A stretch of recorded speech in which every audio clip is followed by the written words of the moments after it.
Welcome to Meaningful Mornings. On April 4th, 1968, Martin Luther King Jr. was assassinated. Shortly after, his brother drowned. Shortly after, his mother was assassinated too. She was at a church playing the organ, and someone came and killed her. Racism is a public health crisis. Studies on Martin Luther King Jr.'s family have showed that the next generation, his kids, his nieces, his nephews, their hearts were weakened. Many of them died due to heart failure.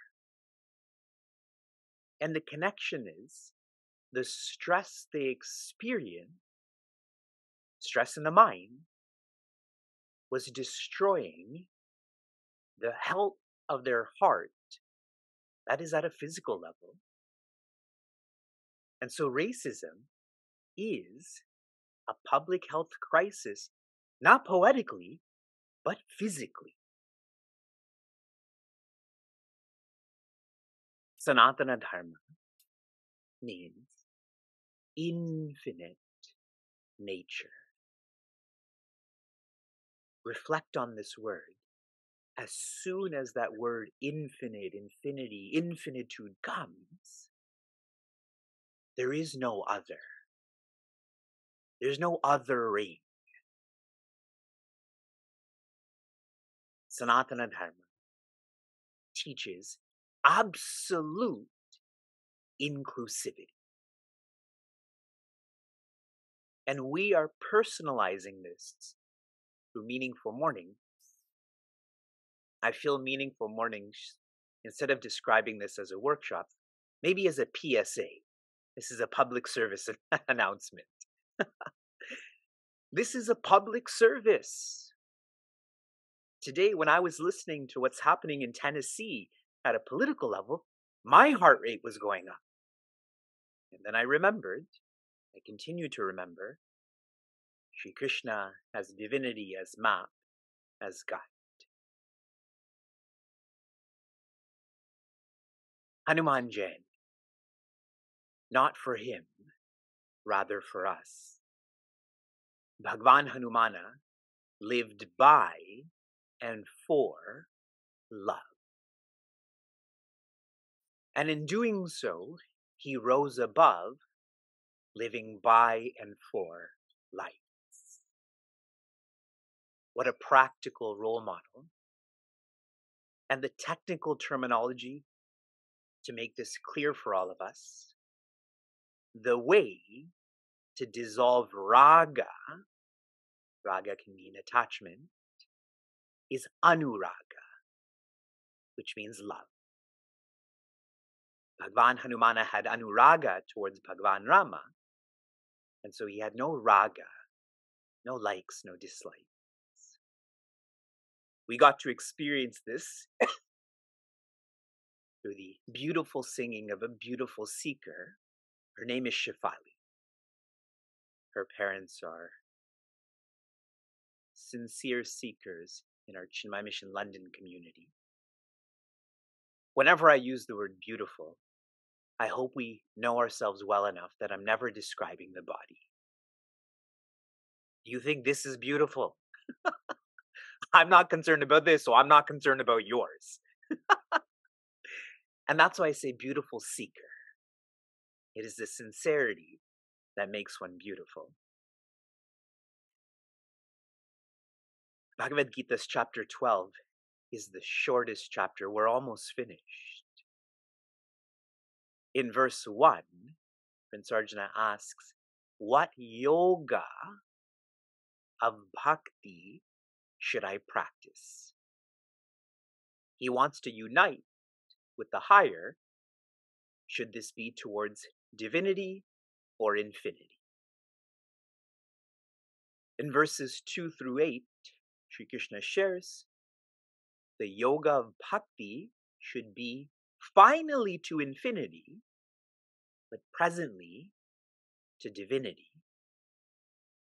And the specific verb associated with these verses is surrender. You keep surrendering your names and forms and qualities, so will divinity, revealing the unconditioned infinity. In verse 9 through 12, that's the next train of thought. In verse 9, Sri Krishna shares, if surrender is difficult, then practice.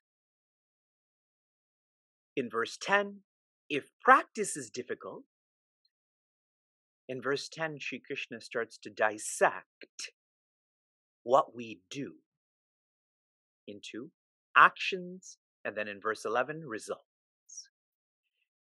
He shares that we should practice surrendering our actions. And sharing this differently, it is to find more meaning in what you do.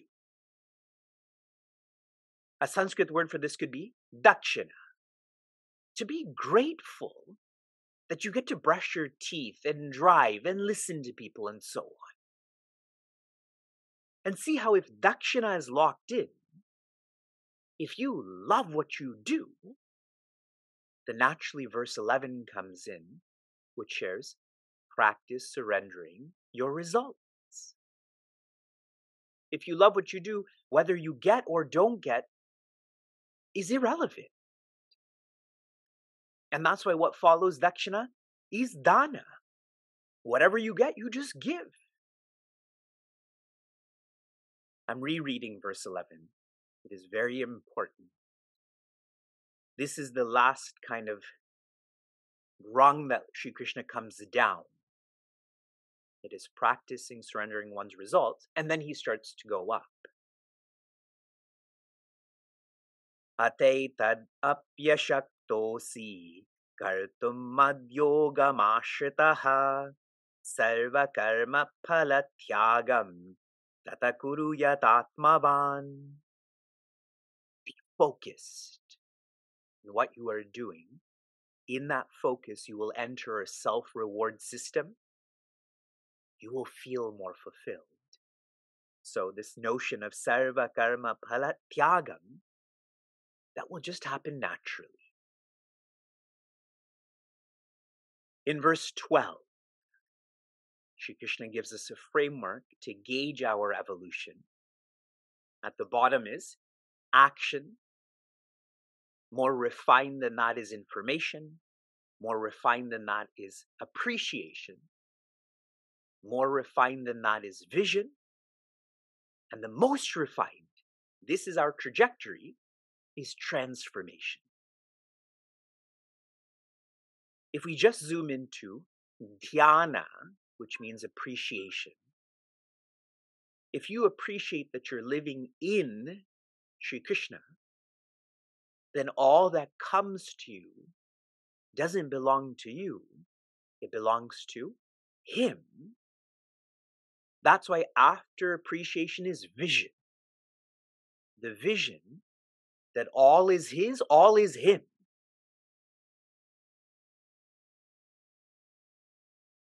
This teaching of Tyaga, please remember, is a bhava. This is an attitude. And if you can practice this, you will start to feel shanti. You will change what you think you are. We now come to the final portion of this chapter, verses 13 to 20. In these verses, Sri Krishna teaches values that are needed to feel asi. Asi means to be or are. We have come to feel that we can't be happy or we can create happiness. But the more one lives a life of values, they come to feel they can be happy. The last verse of this chapter, Sri Krishna uses such an amazing phrase, Amrita Dharma. We're used to Sanatana Dharma. A synonym to this is Amrita Dharma, which means if you live like this, you will feel Amrita. You will feel fearless. You thought the earlier part of this chapter was difficult to practice. Wait until we start to explore these verses. I am on verse 13. In verse 13 itself, there are seven values.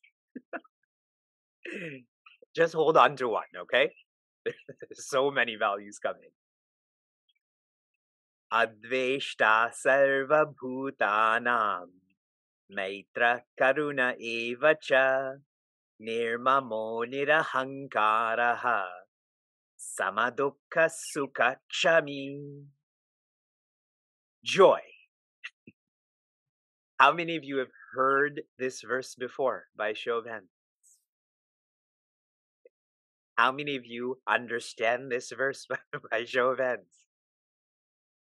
How many of you describe yourself as having these values by show of hands? One of them is nirahankara, which is humility. Okay, number one. Adveshta. Adveshta in English, I'll be light right now. I'll elaborate as we go on. To not have dislikes. To not dislike any being. Since this is the first value, I was explaining this yesterday in our Practices to Perfection course. Personally, I don't think I dislike any being.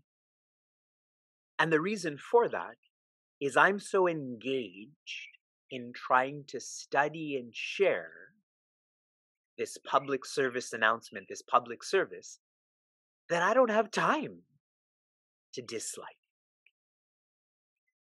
You will find the more bored you are, the more you drift into, I dislike this, I dislike that. Next, Maitra, which means to be a mitra, which means to be a friend. The most rigorous definition of a friend is one who challenges you to be better. But in this framework, it means to like. Adveshta, to not dislike. Maitra, to like. We like our friends. But even more refined than this, karuna. Karuna means to be empathetic or compassionate. It is to have a relationship with being with no agenda, no exchange. You're in a relationship with a being, whether they dislike you or like you. Next, nirmama. This is value number 4. Nirmama. Remember this week I had shared idam na mama. This, that, none of it is mine. Nirmama practically is to be light-hearted. Light-hearted. Maybe another word for that is large-hearted. That if things come into your life, you touch them lightly. If things leave your life, you touch them lightly. When I had asked the international students what happiness is, one of them had shared, it's when you get what you want. And I had shared, happiness is when you're happy for no reason. You get what you want, you get what you don't want. That's what happiness is. Number 5, nirahankara, which means to be egoless. More practically, to be light-headed. Don't take my words literally, okay? Think about them. To be light-headed means to not think that you're the doer all the time. I did this, I'm gonna do that. One's heavy-headed then. To be light-headed, you're a part. There's a whole. Number 6, sama. Sama means to be balanced. The nature of living is to be imbalanced. It's cold and hot. It's racist and not racist, and so on. If you know the nature of living is like this, to be balanced through all of this, and think of this practically, only if you're balanced can you balance someone else. You're an asset to them, not a liability. And number 7, shami or kshama. Let's keep it simple. Kshama, which means to be forgiving. This is very logical because we all make mistakes. And if you're not forgiving, you get stuck. Being stuck is a sign of samsara. If you want to keep moving, then you have to forgive, including yourself, for not joining Meaningful Mornings on March 19th, 2020. Forgive yourself that you just joined in 2023.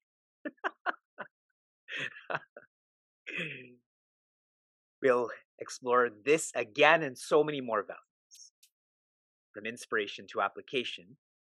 Your application was to go from abhyasa to shanti towards prithvi seva. And anyone who really invested in trying to understand this on our website, you will feel transformed. Pujya Swami Tejomayananda has shared one of the greatest examples of a karma yogi is a tree. I was rereading my notes and he specifically said tree. He said, in fact, all of nature is an example of being a bhakta. So if you're a bhakta, you have to offer bhakti to other bhaktas. Your application for this morning leading to Monday is I want you to begin a chart of these values. 7 have come just in one verse. We're going all the way to verse 20, so start to chart these out in a very visual way, in your face. Shanti, shanti, shanti.